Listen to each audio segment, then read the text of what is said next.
तो दोस्तों देखिए, मैंने 3 सैंपल जो रीडिंग है वो मैंने बना लिया है ऑलरेडी आपको दिखाने के लिए। ये आपको कब काम आता है, जैसे मान लीजिए कोई कंपनी किसी प्राइवेट में आप काम कर रहे हैं, अगर आप प्राइवेट में काम कर रहे हैं, कहीं प्राइवेट में काम कर रहे हैं, तो वहाँ पे आपको लॉगबुक नहीं दिया जाता है। और ऐसे में अगर मान लीजिए आपको क्या भरना है, क्या लिखना है, ये आप कन्फ्यूज़ हो जाते हैं। तो बिल्कुल कन्फ्यूज़ नहीं होना है। सबसे पहले हम कुछ इम्पोर्टेंट पॉइंट का डिस्कस करते हैं। जो अगर लॉगबुक आप बना रहे हैं, सबसे पहले तारीख कि कौन से डेट में चला है, तो आप डेट लिख लेंगे। 4-5 मतलब 4-5 जो है मेन पॉइंट जो है आपको लिखना पड़ता है।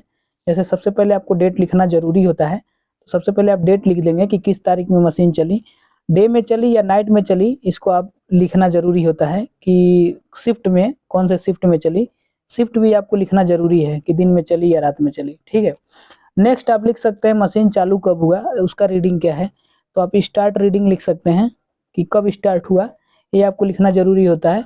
उसके बाद नेक्स्ट में हम क्या लिखेंगे, तो हम लिखेंगे क्लोज कि मशीन बंद कब हुआ, क्लोज लिख सकते हैं, ठीक है। उसके बाद हम इसको देखेंगे कि कितने आवर मशीन चली, किस डेट में कितने आवर मशीन चली, ये लिखना हमारे लिए बहुत ज़रूरी होता है, क्योंकि मालिक पूछ भी सकता है कि कितने घंटे मशीन चली, हमें लिख के भेजो। तो आपको ये लिखना ज़रूरी होता है कि आवर, कितने घंटे मशीन चली, या आप आवर ज़रूर लिखेंगे, ठीक है। नेक्स्ट आपको क्या लिखना होता है कि नेक्स्ट लिखना होता है डीजल, कि कितना लीटर डीजल किस डेट को आपने डाला है, ये लॉगबुक में आपको मेंटेन करना ज़रूरी है भाई। अगर आप डीजल नहीं मेंटेन करेंगे तो फिर बाद में अगर डीजल का कंपनी, वो कोई और कंपनी, जैसे मान लीजिए पार्टी वाला है, बोले कि मैं इतना लीटर डीजल दे दिया हूँ, इतने हज़ार लीटर डीजल दे दिया हूँ, आपके लॉगबुक में डीजल का एंट्री ज़रूर होना चाहिए। तो डीजल आप लिखेंगे, ये भी एक मेन पॉइंट है कि डीजल आप ज़रूर लिखेंगे, ठीक है। उसके बाद आप ये सब लिखने के बाद, ये मैं सिंपल बता रहा हूँ कि इतना आपको लिखना ही लिखना है, ये सिंपल है, इतना आपको लिखना ही लिखना है। उसके बाद आप लास्ट में यहाँ पे सुपरवाइजर साइन भी ज़रूर लेना है, सुपरवाइजर का सिग्नेचर लेना है। तो भाई अब आप देख सकते हैं कि इतना आपके लॉगबुक में रहना ही चाहिए। सबसे पहले आप डेट लिखेंगे, उसके बाद शिफ्ट लिखेंगे, कब स्टार्ट करना है मशीन उसका रीडिंग लिखेंगे, मशीन बंद होने का रीडिंग लिखेंगे, कितने घंटे मशीन चली वो लिखेंगे, डीजल लिखेंगे, उसके बाद सुपरवाइजर का साइन लिखेंगे। ये आपका कुछ जो है मैं पहले से बता रहा हूँ कि ये कैसे लिखना है। तो इसके लिए मैं कुछ सिंपल आपको दिखाने वाला हूँ, और सैंपल आप देख लीजिए कैसे, कि किस तरीके से आप लिख सकते हैं एक छोटे से कॉपी पेन में। तो सबसे पहले देखिए, मैं एक सिंपल बना के रखा हूँ। यहाँ पे देखिए, एक इंग्लिश में आप लिख सकते हैं, आप कंफर्टेबल हैं अगर हिंदी में तो आप हिंदी में भी लिख सकते हैं। देखिए मैंने हिंदी में भी लिख रखा है और इंग्लिश में भी लिख के रखा है, ठीक है।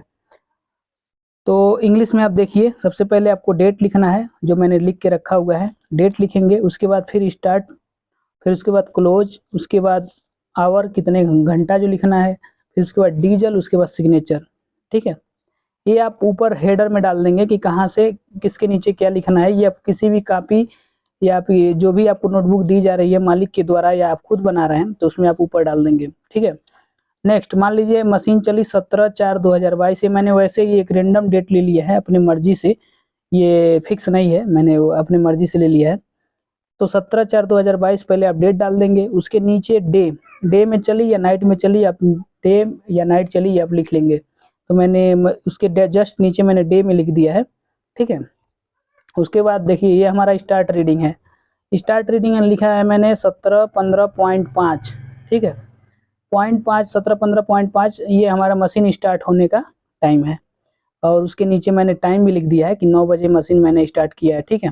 ये आप लिखे चाहे ना लिखे, ये ज़रूरी नहीं होता है, लेकिन ये मैं लिख सकते हैं। अगर आप चाहें तो आप लिख सकते हैं, नहीं चाहें तो इसको स्किप भी कर सकते हैं, ये ज़रूरी नहीं है, ठीक है। उसके बाद क्लोज, कब मशीन बंद हुआ उसको लिखेंगे, और उसके नीचे आप फिर उसका टाइम लिखेंगे, क्लोज टाइम, ठीक है। उसके बाद आप लिखेंगे आवर, कितने घंटे मशीन चली, ये लिख लेंगे कि इसमें से इसको माइनस करके आप लिख लेंगे, ठीक है, कि कितने घंटे मशीन चली।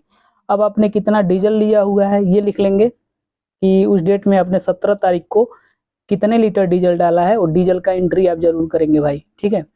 उसके बाद आप सुपरवाइज़र का सिग्नेचर कर सकते हैं, ठीक है। अगर मान लीजिए 17 तारीख को नाइट भी मशीन चली, तो आप यहाँ नाइट भी बना सकते हैं। 17/4/2022 को नाइट में मशीन चली, तो नाइट में चलेगी तो जो आप डे का स्टॉप होगा वही नाइट का स्टार्ट रीडिंग होगा। ठीक है, तो स्टार्ट रीडिंग हमारा हो गया 17:23.5। ठीक है, ये मैं नाइट का बता रहा हूँ। यहाँ पे जस्ट नीचे आप लिख देंगे नाइट, यहाँ पे नाइट लिख देंगे। उसके बाद टाइम आप लिखना चाहें तो लिख सकते हैं 8 PM से, मतलब 8 बजे रात से मशीन स्टार्ट हुई। ठीक है, अब 23 से आप 30 तक बना सकते हैं। 17:30.5 आप लिख लीजिए। ठीक है, यहाँ पे हो गया।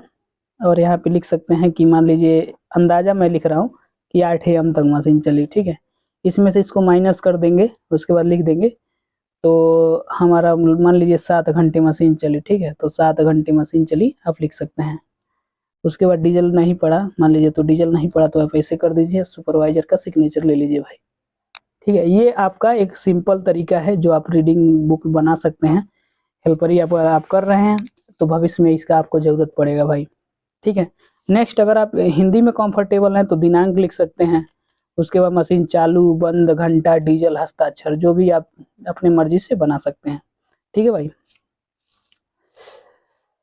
नेक्स्ट हम आपको दूसरा एक मेथड बताते हैं जिस पे मैंने बनाया हुआ था, जो मैं अपनी कंपनी में यूज करता था। सबसे पहले मैं डेट, फिर शिफ्ट, फिर स्टार्ट रीडिंग, फिर क्लोज रीडिंग, ये चालू होने का है, ये बंद होने का रीडिंग है, फिर घंटा, फिर उसके जस्ट सामने मैंने बनाया, और मैंने दो पेज पे बनाया हुआ था और वो काफ़ी छोटी थी थोड़ी, इसलिए इसमें मैं आपको दिखाने के लिए थोड़ा बड़े बड़े अक्षरों में लिख दिया हूँ। फिर यहाँ डीजल, फिर ऑपरेटर का साइन, कौन ऑपरेटर चलाया डे में, कौन ऑपरेटर नाइट में।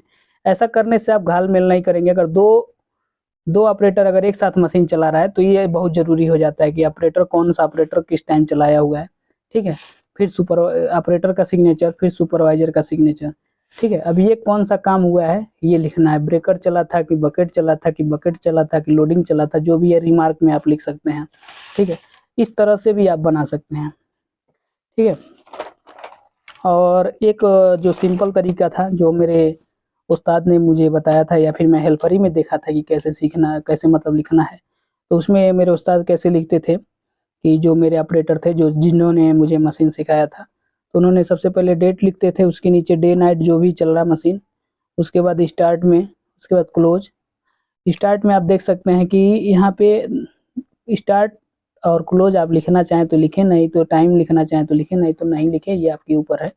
फिर घंटा, फिर डीजल, उसके बाद वर्क लिखते थे कि बकेट चला था कि ब्रेकर चला था, क्योंकि उस मशीन में ब्रेकर बकेट दोनों था, तो वो आप लिख सकते हैं।